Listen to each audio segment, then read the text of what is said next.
Hello दोस्तों, कैसे हैं आप सब। स्वागत है आपका मेरे यूट्यूब चैनल मैथ्स एट गो में, जहां हम करते हैं मैथ्स की बात फन के साथ। आज हम करेंगे class 11th chapter 1 sets. Sets की मिसक्लेनियस एक्सरसाइज। मिसक्लेनियस एक्सरसाइज में है टोटल 10 सवाल, जिसमें पहले 5 सवाल हम प्रीवियस वीडियो में कर चुके हैं। आज हम करेंगे क्वेश्चन 6 से question 10।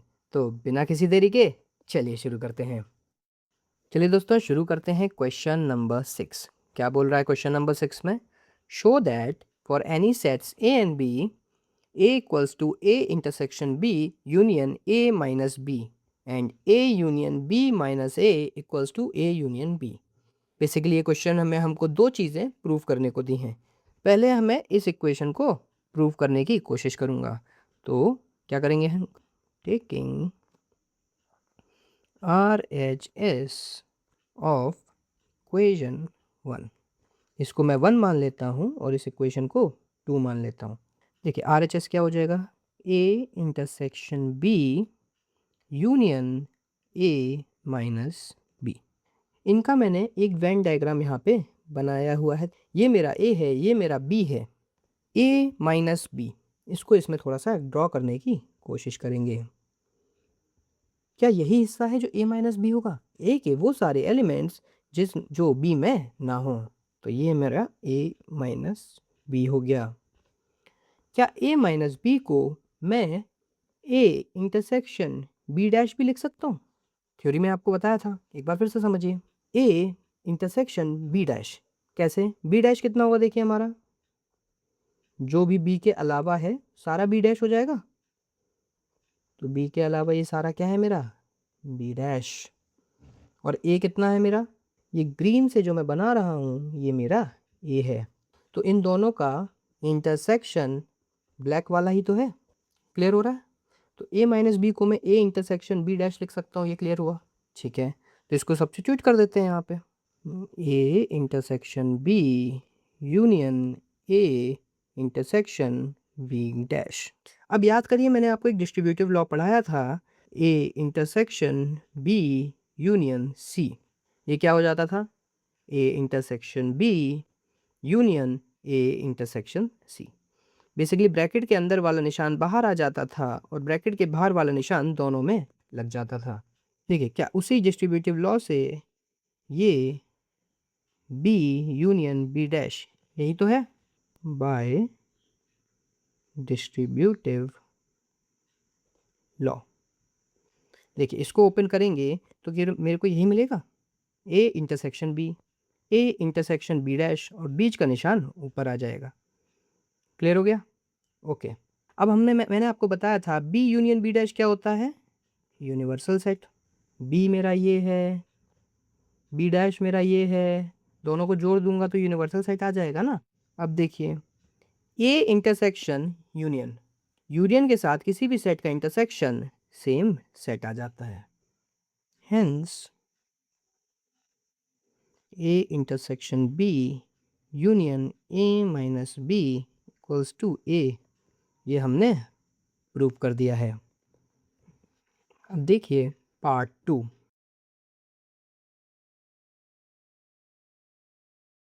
Taking LHS of equation 2 क्या हो जाएगा? A union B minus A। तो देखिए B माइनस A को सिमिलरली मैं क्या लिख सकता हूँ? A माइनस B को लिख सकता था A intersection B dash. B minus A को क्या लिख सकता हूँ? B intersection A dash. Okay, इसमें डिस्ट्रीब्यूटिव लॉ ओपन कर दीजिए। A union B intersection A dash को क्या लिख सकते हैं? A union B intersection A union A dash. Now A union B intersection A union A dash को क्या लिख सकते हैं? Universal set. अब देखिए ये एक पूरा सेट है, ये हमारा एक यूनिवर्सल सेट है, दोनों के बीच में इंटरसेक्शन है। अभी मैंने आपको बताया किसी भी सेट का यूनिवर्सल सेट इंटरसेक्शन क्या होता है? Set itself. तो देखिए यहाँ भी प्रूव कर लिया, A union B minus A equals to A union B। तो ये भी हमारा प्रूव हो गया। आगे बढ़े। 7 question number 7। Using properties of set show that A union A intersection B equals to A। देखिए कैसे करेंगे इस क्वेश्चन को। सबसे पहले मैं इससे शुरू करता हूँ, ठीक है। Let X an element of A union A intersection B, यानी कि x belongs to A union A intersection B. इसका मतलब क्या हुआ? देखिए x बिलोंग्स टू यूनियन, यानी कि x बिलोंग्स टू ए और x belongs to A intersection B. x इस पूरे सेट में है, इस पूरे सेट में, यानी A union A intersection B. Union का मतलब क्या होता है? या तो इसमें या इसमें। तो x या तो इसमें है या इसमें है, तो उसके लिए हमने क्या लगाया? और। तो हमें पता चल गया x बिलोंग्स टू ए या। अब देखिए इसको सॉल्व करते हैं। लिखा है x belongs to A intersection B. Intersection का मतलब क्या होता है? एंड। इसका मतलब x belongs to A and x belongs to B. And ही तो होता है, कॉमन है ना, ए में भी है बी में भी है, ठीक है। तो इस स्टेटमेंट में हमको इतना तो कंफर्म है कि x बिलोंग्स टू ए। दोनों ही ले सकते हैं ना, ए में तो है और बी में भी है, हमें बस ए से मतलब है, तो हमने केवल ए को ले लिया। तो x बिलोंग्स टू ए और x बिलोंग्स टू ए। अब देखिए क्या बोल रहा है, x या तो ए में है या x ए में है, तो और का तो कोई मतलब ही नहीं रह गया ना, दोनों स्टेटमेंट एक ही बात तो बोल रहे हैं। तो हम क्या कर लिख देंगे यहाँ पे, x बिलोंग्स टू ए। तो अब देखिए ज़रा ध्यान से, x कोई एक रैंडम एलिमेंट था इस सेट का, और वही हमें पता चला कि एलिमेंट है ए का भी, यानी कि इस सेट के सारे एलिमेंट्स हमारे ए सेट में एग्जिस्ट करते हैं। क्या ये सेट इस सेट का सबसेट हो जाएगा? इतना क्लियर हो रहा है? ठीक है, लिख देंगे A union A intersection B is a subset of A. ये हमारी इक्वेशन 1 हो जाएगी। आगे बढ़े। अब मैं लेता हूँ ये वाला सेट, ठीक है। तो मैंने लिया ए, मैंने क्या माना, let y be an element of A. तो हमने क्या लिया, y बिलोंग्स टू ए। तो अगर y ए को बिलोंग करता है तो y also belongs to A union B. देखो y अगर ए में है तो ए यूनियन बी में तो होगा ही होगा, जाहिर सी बात है, ठीक है। अब ज़रा ध्यान से देखिए, y belongs to A intersection A union B. अब भैया ये कैसे आया? तो देखिए y एक एलिमेंट है ए यूनियन बी का, ठीक है। मान लीजिए मेरा ये है ए यूनियन बी, y एक एलिमेंट है ए का, तो y को एलिमेंट होना पड़ेगा ए यूनियन बी का, और A intersection A union B क्या होता है? ए ही तो होता है। तो y ऑल्सो एलिमेंट हो गया A intersection A union B का, क्योंकि A intersection A union B क्या होता है? हमारा ए ही होता है। तो y is also an element of A intersection A union B. अब चलिए इसमें डिस्ट्रीब्यूटिव लॉ लगा देंगे। तो y belongs to A intersection A union A intersection B. देखिए ए इंटरसेक्शन ए तो ए ही होता है, यूनियन ए इंटरसेक्शन बी। तो यहाँ से ये भी प्रूव हो गया that y is also an element of A union A intersection B. y एक ए का एलिमेंट था, हमने ये प्रूव कर लिया कि same random element A union A intersection B में भी है, यानी कि इस सेट के सारे एलिमेंट इस सेट में हैं, यानी कि ये सेट इस सेट का सबसेट हो जाएगा। क्लियर हुआ इतना? अब याद करिए मैंने आपको एक प्रॉपर्टी पढ़ाई थी लेक्चर 3 में कि अगर a is a subset of b and b is a subset of a, यानी a के सारे एलिमेंट b में हैं और b के सारे एलिमेंट a में हैं, तो a इक्वल्स टू, बताया था कि नहीं बताया था? बताया था ना।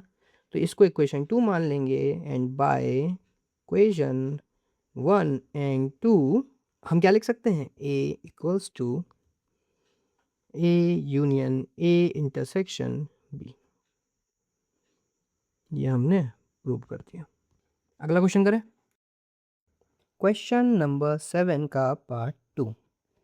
इसमें भी वही बोल रहा है, using properties of set show that A intersection A union B equals to A. इसको भी वैसे ही करेंगे। कैसे? इसको मानेंगे इक्वेशन फर्स्ट। सबसे पहले क्या करेंगे, लेफ्ट हैंड साइड वाले पार्ट को उठाएंगे। Let x be an element of A intersection A union B. Let x be an element of A intersection A union B. यानी x belongs to A intersection A union B. देखिए पहले क्या करेंगे, पहले इसको थोड़ा सा ओपन करेंगे। A intersection A union B, ये क्या हो जाएगा, A intersection A union A intersection B। ये किससे हो गया, डिस्ट्रीब्यूटिव लॉ से। ठीक है, तो x belongs to A intersection A, हमारा A ही होता है, union A intersection B। Clear हो गया। अब देखिए थोड़ा इसको ओपन करते हैं। x belongs to A union A intersection B, इसका मतलब क्या हो गया, x बिलोंग्स टू A और x belongs to A intersection B। Union का मतलब यार और ही तो होता है, या तो x A में है या फिर इस पूरे सेट में है। क्लियर है, ओके। अब इस वाले पार्ट को ओपन करेंगे, क्या हो जाएगा देखिए, x belongs to A intersection B। Intersection का मतलब होता है एंड, यानी कि दोनों में है। तो यहाँ क्या लिखेंगे, x belongs to A and x belongs to B। Okay, अब हमको तो भाई केवल A वाला पार्ट चाहिए, x A में भी है और x B में भी है, मैं किसी भी एक को उठा सकता हूँ। तो x बिलोंग्स टू A, इतना तो कंफर्म है ना इस पूरे स्टेटमेंट से। देखिए क्या इतनी बात कंफर्म है कि x बिलोंग्स टू A, इतना तो कंफर्म है ही ना। तो मैंने केवल इतना पार्ट बैठा लिया ना। अब देखिए x बिलोंग्स टू A और x बिलोंग्स टू A, दोनों ही स्टेटमेंट सेम बात कर रहे हैं, तो बीच में और का कोई मतलब ही नहीं है। तो क्या हो जाएगा यहाँ पे, x बिलोंग्स टू A। अब ज़रा समझने की कोशिश करिए, x क्या था, x एलिमेंट था A intersection A union B का, और हमने प्रूव कर दिया कि x एलिमेंट है A का भी, यानी कि A intersection A union B के सारे एलिमेंट मेरे A में भी एग्जिस्ट करते हैं, यानी कि A intersection A union B is a subset of A। ये हमारी इक्वेशन सेकंड हो गई। आगे देखते हैं। अब हम क्या करेंगे, let y be an element of A। अब हम इस वाले पार्ट को उठाएंगे, तो क्या आएगा, let y be an element of A। शुरू करते हैं। तो y belongs to A, so y belongs to A union B।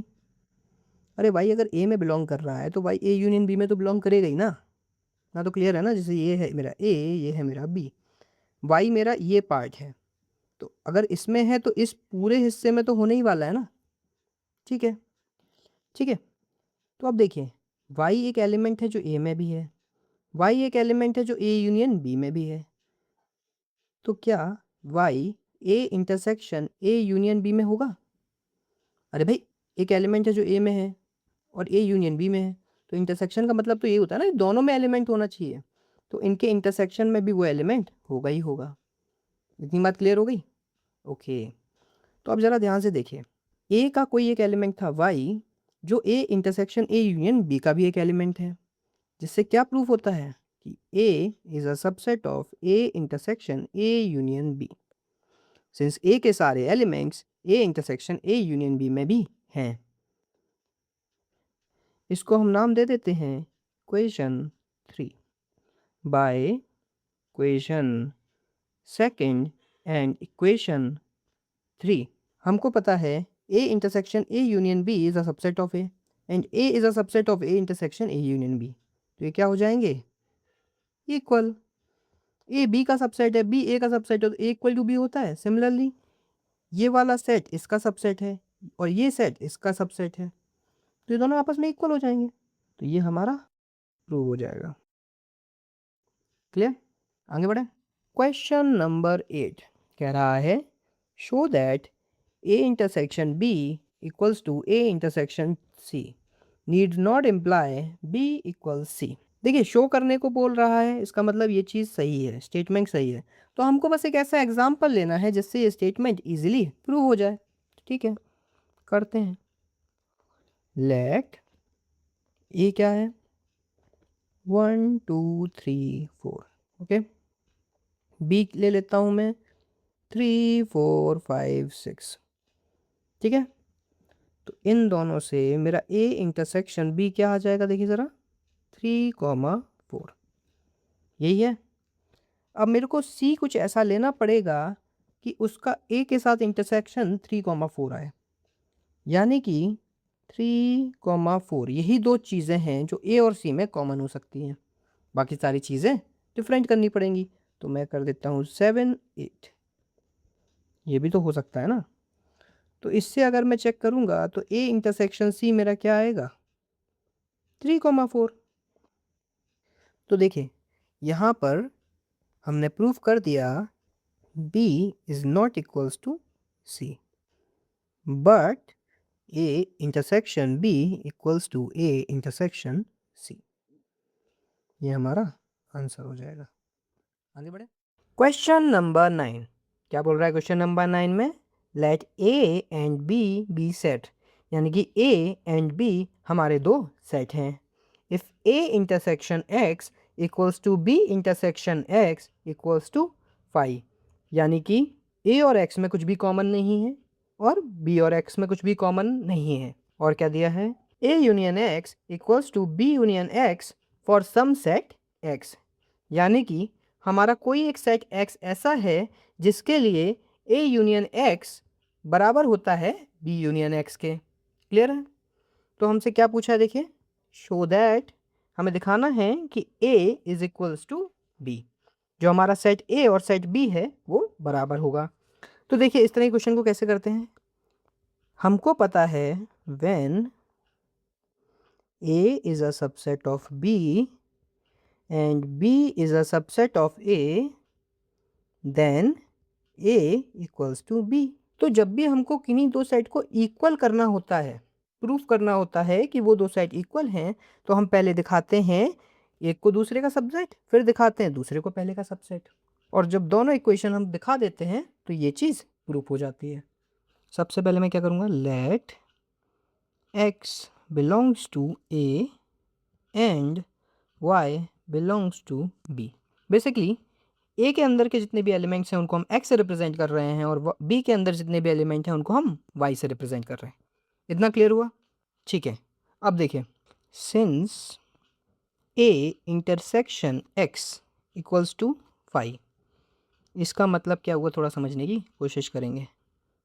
इसका मतलब यही हुआ कि A and X have no common element. A intersection X 5 है, यानी कि दोनों का जब हमने कॉमन एलिमेंट्स का सेट बनाया तो उसमें कुछ भी नहीं आया। इसका मतलब ए एंड एक्स में कोई भी कॉमन एलिमेंट है ही नहीं। Hence X does not belongs to X. इतना समझ में आया क्या। बेसिकली एक्स एक ए का एलिमेंट है, अब कैपिटल ए और कैपिटल एक्स में कोई भी एलिमेंट कॉमन है ही नहीं, तो अगर एक्स ए में है, कैपिटल ए में है, तो एक्स कैपिटल एक्स में नहीं हो सकता। इतना क्लियर हो रहा है।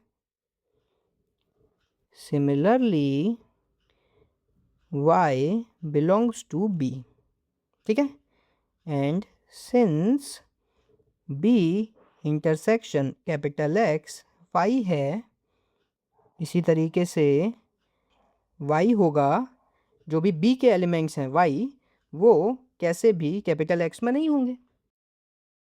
B के एलिमेंट हैं y और B और कैपिटल X में कोई भी एलिमेंट आपका कॉमन नहीं है, तो जो B के एलिमेंट हैं वो कैपिटल X में कैसे भी नहीं होंगे। तो यही लिखा है small y does not belongs to capital X। इतना क्लियर हुआ। अब देखिए, अब मैं बोल रहा हूँ small x belongs to A, हमने ये वाली इक्वेशन को उठाया। अब देखिए x सेट A को बिलोंग करता है, तो जो x एलिमेंट्स होंगे वो A यूनियन कैपिटल X को भी बिलोंग करेंगे कि नहीं करेंगे। यूनियन का मतलब ये होता है कि A के एलिमेंट और X के एलिमेंट, तो X A के एलिमेंट तो है ही है, तो यूनियन को भी बिलोंग कर ही रहे होंगे।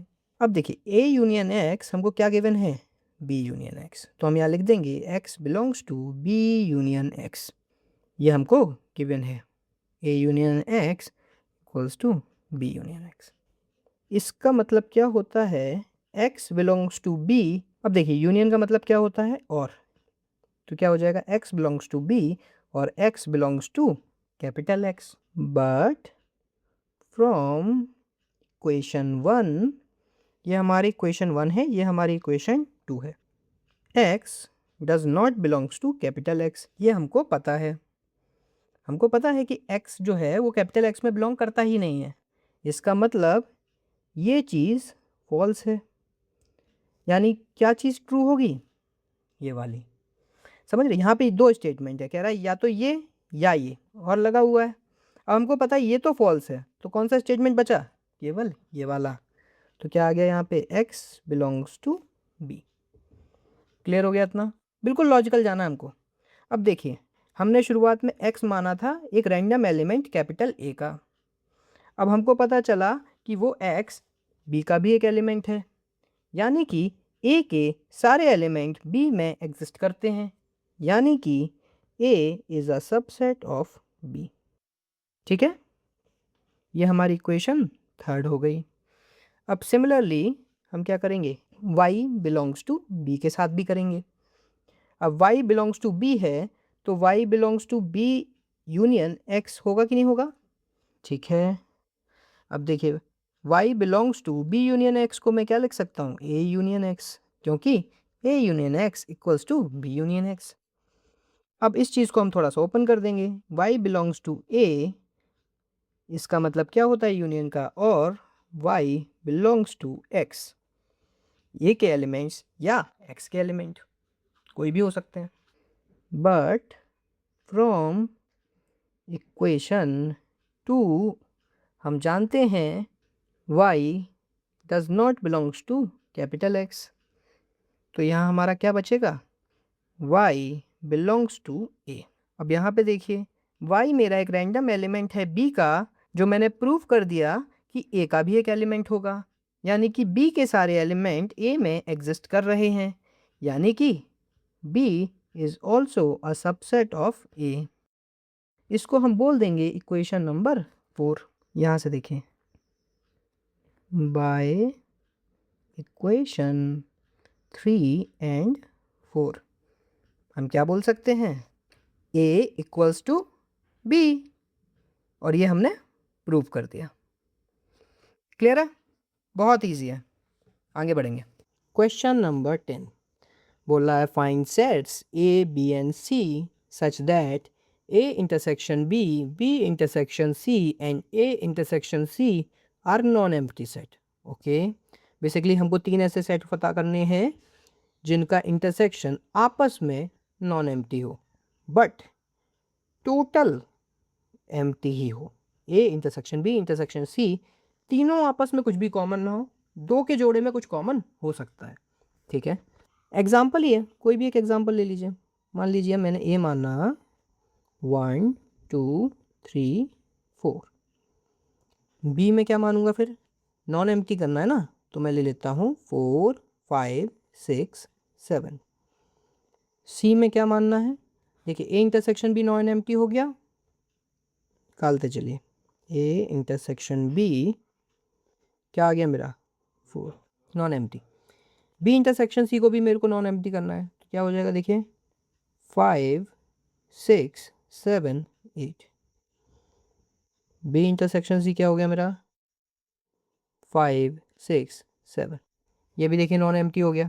बट अभी ए इंटरसेक्शन सी, ये क्या बचेगा, ये अभी एम्प्टी आ रहा है, ए और सी में कोई कॉमन नहीं है, तो हमको इसको भी, हमें सी को इस तरीके से मॉडिफाई करना होगा कि इसमें भी कुछ एलिमेंट्स आ जाएं। तो ठीक है, इसकी जगह मैं 3 रख लेता हूँ। तो देखिए ए और सी में क्या आप 3 कॉमन है, हाँ ठीक है। अब A intersection B intersection C निकालिए, क्या आएगा, ए बी सी तीनों में क्या क्या कॉमन है, तो देखिए ए और बी में केवल 4 कॉमन था और 4 सी में नहीं है, इसका मतलब इसमें कोई भी एलिमेंट नहीं आएगा। तो ये हमने A intersection B intersection C बराबर 5, तो ये हमारा आंसर हो जाएगा। क्लियर हो गया, ये 3 सेट्स हमारे आंसर हो जाएंगे। तो इसी के साथ आज का हमारा ये वीडियो समाप्त होता है, और इसी के साथ chapter 1 sets class 11th NCERT का हम कंप्लीटली सॉल्व कर चुके हैं, सारी थ्योरी के साथ, सारे एग्जाम्पल्स के साथ और सारे क्वेश्चंस के साथ। मुझे आशा ही नहीं पूर्ण विश्वास है आपको सारे क्वेश्चन, सारी थ्योरी समझ में आई होगी। अगर आपको कोई भी डाउट है तो डू कमेंट, हम सारे कमेंट्स पढ़ते हैं। और इसी के साथ जब भी आप ये वीडियो देख रहे हैं, गुड नाइट, गुड आफ्टरनून, जय हिंद, वंदे मातरम। अगर आपने हमारा ये वीडियो यहाँ तक देखा है तो आप लोगों का बहुत-बहुत शुक्रिया। अगर आपको हमारे इस वीडियो से वैल्यू मिलती है तो please do subscribe and keep learning. Piece.